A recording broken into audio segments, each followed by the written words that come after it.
रानी के मेहमान नवाजी। एक बार 3 साधु थे जो बरसाना की ओर जा रहे थे। उनमें से एक साधु जो वृद्ध था उसने कहा, मैं अब यमुना तट पर आसन लगाकर रहूंगा। तुम दोनों युवा हो इसीलिए आगे बढ़ो। जब दोनों युवा साधु साधु रहे चलते बरसाना के निकट पहुँचे तो देखने लगे कि अब हम लाडली के गांव में पहुंच गए। एक तरह से हम राधा रानी लाडली के मेहमान बने, इसीलिए हम बरसाने में भिक्षा नहीं मांगेंगे। राधा रानी के मंदिर में आरती के समय जो प्रसाद मांगेंगे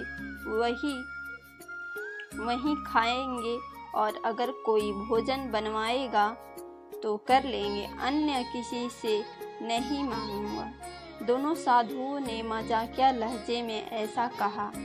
मंदिर में पहुंचकर राधा रानी लाडली के दर्शन किए, मंदिर में आरती के दर्शन किए और आनंद का आनंद लिया। दोनों ने सोचा कि लाडली की मेहमान हैं, इसीलिए भिक्षा तो नहीं मांगेंगे, इसीलिए बिना खाना खाए ही सो गए। रात को श्री राधा रानी ने स्वप्न में मंदिर के पुजारी जी को जगाया और कहने लगे कि मेहमान आए हैं और आप चैन से सो रहे हैं।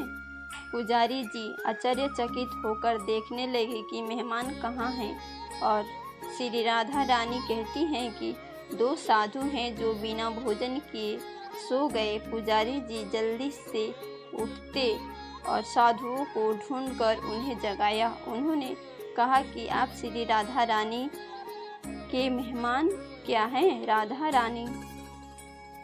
पुजारी जी कहते हैं कि आप मेरे लिए अभी भी भोजन प्रसाद का प्रबंध करते हैं।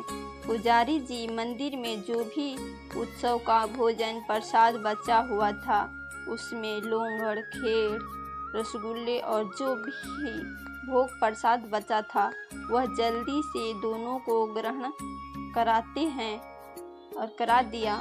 साधु मन ही मन सोच रहे थे कि हमने तो मजाक में कहा था कि हम लाडली के मेहमान हैं, श्री राधा रानी जी ने तो सच में हम पर कृपा कर दी। भरपेट भोजन कर दोनों साधु श्री राधा रानी का ध्यान कर सो गए। दोनों साधुओं को एक ही समय पर एक स्वप्न आया। दोनों को सपनों में श्री राधा रानी आई और कहने लगे कि भोजन करके आपको तृप्ति हुई। दोनों साधुओं ने खामे में भर दी। राधा रानी ने कहा कि पुजारी जी ने आप दोनों को खाना तो करवा दिया, लेकिन पान के बीड़े का प्रसाद देना ही भूल गए। श्री राधा रानी ने दोनों के सिरहाने पान का बीड़ा रख दिया। सपने के बाद दोनों की आंखें खुली तो तीनों पान का बीड़ा अपने सिरहाने देख चौंक गए। श्री राधा रानी ने हास्य के भाव से कहा, वचन भी सत्य सिद्ध कर दिया और बिना माँ के दोनों को भरपेट भोजन करवा दिया। सच में बहुत करुणामयी है हमारी श्री राधा रानी।